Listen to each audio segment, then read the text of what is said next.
आणि आता वळूयात पुढच्या बातमीकडे। बीडमधील हत्या प्रकरणाची एसआयटी आणि न्यायालयीन चौकशी होणार असल्याचं फडणवीस म्हणाले।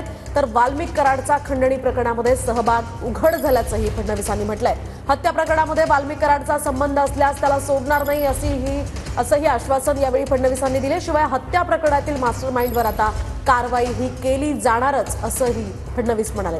बीडचे पोलीस अधीक्षक अविनाश बारगळ यांच्या बदलीचेही आदेश त्यांनी दिलेत। शिवाय संतोष देशमुख यांच्या कुटुंबियांना 10 लाखांची मदत जाहीर केली आहे। अधिकची माहिती जाणून घेऊयात। बीडमध्ये संतोष देशमुख हत्या प्रकरणाची एसआयटी चौकशी आणि न्यायालयीन चौकशी करणार असल्याचं फडणवीस म्हणाले। यासोबतच आयजी दर्जाच्या अधिकाऱ्यांच्या नेतृत्वात ही एसआयटी चौकशी होणार आहे। 3 ते 6 महिन्यात बीड प्रकरणाची संपूर्ण चौकशी केली जाईल असंही फडणवीसांनी म्हटलंय। बीडमधील खंडणी प्रकरणात वाल्मिक कराडवर कारवाई होणार आहे। बीड हत्या प्रकरणात वाल्मिक कराडचा सहभाग असल्यावर त्याच्यावर कारवाई केली जाईल। बीड हत्या प्रकरणात जो कोणी मास्टरमाइंड असेल त्याच्यावर कारवाई केली जाणार आहे।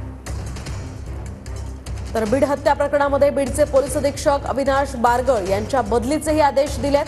संतोष देशमुखांच्या कुटुंबाला 10 लाखांची मदत जाहीर करण्यात आली आहे। बीड जिल्ह्यामध्ये गुन्हा करणाऱ्यांची पाळंमुळं समूळ नष्ट करणार असल्याचं फडणवीस यावेळी म्हणाले। तर आरोपींवर मोक्का कायद्यानुसार कारवाई करणार, गुन्हेगारांविरोधात मोहीम हाती घेणार असल्याचंही फडणवीसांनी स्पष्ट केलं।